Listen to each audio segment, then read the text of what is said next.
विद्यार्थी मित्रांनो नमस्कार.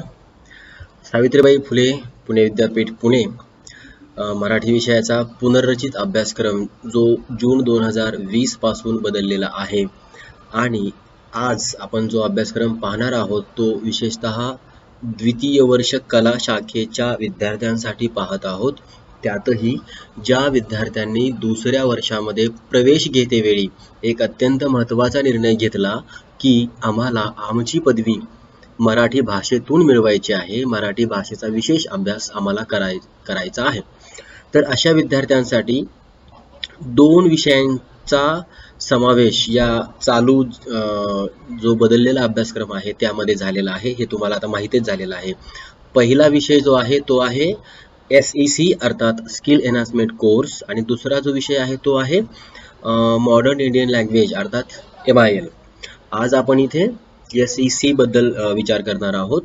या विषयाचं दोन्ही सत्रातील जी काही नावं आहेत विषयांची ती अशी आहेत. पहिल्या सत्रातील नाव आहे प्रकाशन व्यवहार आणि संपादन, तर दुसऱ्या सत्रातील नाव आहे उपयोजित लेखन कौशल्य.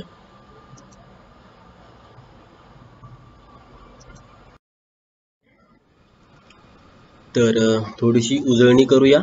उजळणी यासाठी की शैक्षणिक वर्ष 2021-22 मधील आता दुसऱ्या सत्रात सुरुवात झालेली आहे. पहिल्या सत्राचा अभ्यासक्रम तुम्ही पूर्ण केला, विशेष संदर्भ ग्रंथांचं अध्ययनही केलं आणि ऑनलाईनच्या माध्यमातून आपण परीक्षाही दिलेली आहे.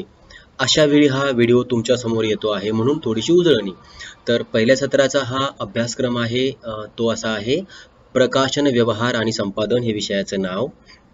उद्दिष्टे काय आहेत अभ्यासक्रमाची, तर प्रकाशन व्यवहार आणि संपादन यासाठी आवश्यक कौशल्ये प्राप्त करून घेणे, प्रकाशन व्यवहार आणि संपादन यासाठी आवश्यक प्रशिक्षण घेणे, प्रकाशन व्यवहार आणि संपादन यासाठी प्रात्यक्षिकासह उपयोजनाची कौशल्ये प्राप्त करून घेणे, प्रकाशन संस्था, जाहिरात संस्था, छापखाने, वृत्तपत्र कार्यालये, वितरण संस्था, ग्रंथ विक्री दुकाने, फ्लेक्स, निर्मिती केंद्र, वार्ताहर यांना भेटी देऊन प्रशिक्षण घेणे. वार्ताहर म्हणजेच पत्रकार. आता प्रत्यक्ष अभ्यासक्रमाचा तपशील पाहिला तर तो 2 घटकांमध्ये विभागलेला असून हा अभ्यासक्रम 2 श्रेयांकासाठी आहे. तुम्हाला इथे एक विशेष बाब लक्षात येईल ती अशी की S1 S2 हे दोन्ही पेपर्स 3-3 श्रेयांकाचे असून 45 तासिकांमध्ये पूर्ण होणारे आहेत, परंतु SEC हा पेपर 2 श्रेयांकाचा असून तो फक्त 30 तासिकांमध्ये पूर्ण करावयाचा आहे. पहिला घटक 2 विभागांमध्ये विभागलेला असून त्यामध्ये प्रकाशन संस्था आणि ग्रंथ निर्मिती प्रक्रिया याविषयी ची माहिती तुम्हाला मिळवायची आहे किंवा अभ्यास करावयाचा आहे.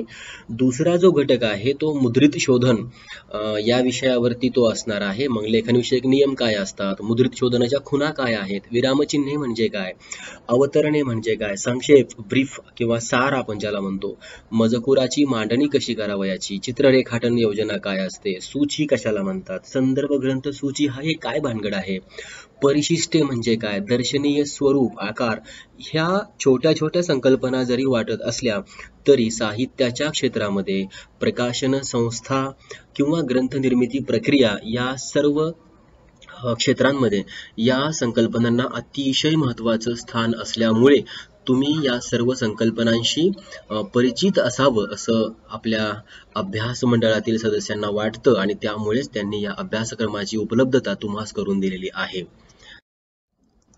पहिल्या सत्रातील अभ्यासक्रम तुम्ही ज्यावेळी पूर्ण केला किंवा करणार आहात आता पुढच्या वर्षी विद्यार्थी, त्यावेळी तुम्हाला काही संदर्भ ग्रंथांचा आधार घ्यावा लागेल, किंबहुना संदर्भ ग्रंथांचा आधार घेतल्याशिवाय आपण आपल्या आकलन क्षमतेमध्ये, आपल्या अनुभव क्षमतेमध्ये किंवा आपल्या वैचारिक क्षमतेमध्ये किंवा आपलं जे काही एक्सप्रेशन ज्याला म्हणतो आपण किंवा अभिव्यक्ती कौशल्य किंवा भाषा कौशल्य असेल, लेखन कौशल्य असेल, एखादा विचार मांडण्याचं कौशल्य असेल, त्यामध्ये फरक घडवून आणू शकत नाही. म्हणून संदर्भ ग्रंथ अत्यंत महत्त्वाचे असतात आणि म्हणून इथे 10 संदर्भ ग्रंथांची यादी दिलेली आहे.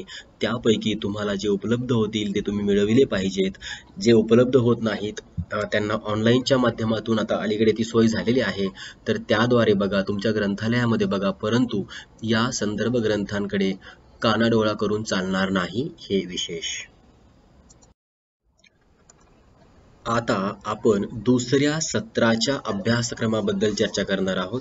बघा, हा सुद्धा अभ्यासक्रम 2 श्रेयांकाचा असून 30 तासिकांमध्ये पूर्ण करावयाचा असून हा 2च घटकांमध्ये विभागलेला आहे.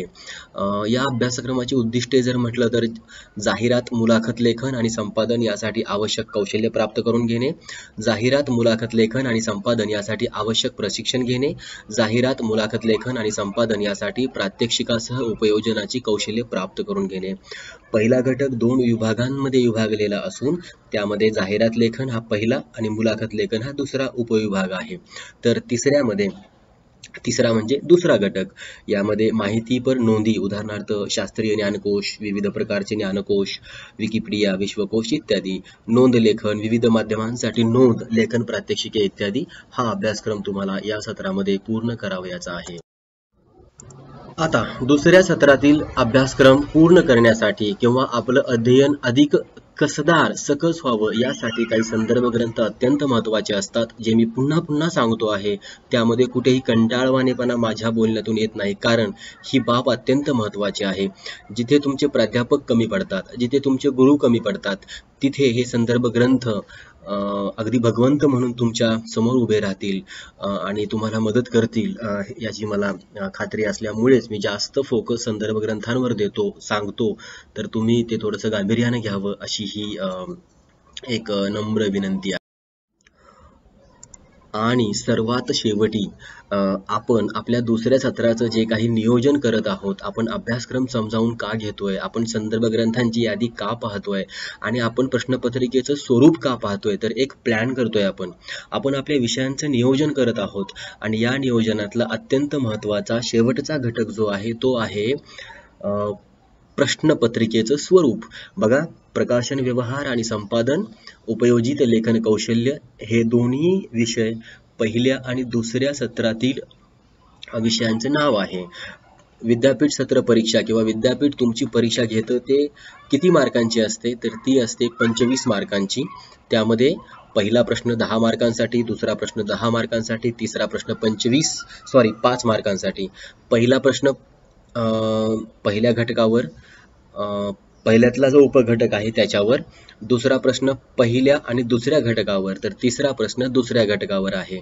आणि अंतर्गत मूल्यमापन जे आहे ते 25 मार्कांचं आहे. याचा अर्थ तुमच्या महाविद्यालयातील जे हा विषय शिकवणारे प्राध्यापक आहेत ते तुम्हाला 25 मार्क्स देऊ शकतात.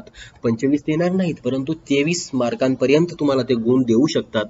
परंतु तुम्ही त्यांनी आयोजित केलेल्या गृहपाठ असेल, ज्या काही चर्चासत्र, सादरीकरण यामध्ये सहभाग घ्यावा लागेल. उत्स्फूर्तपणानं तुम्हाला तुमचं योगदान त्यामध्ये द्यावं लागेल.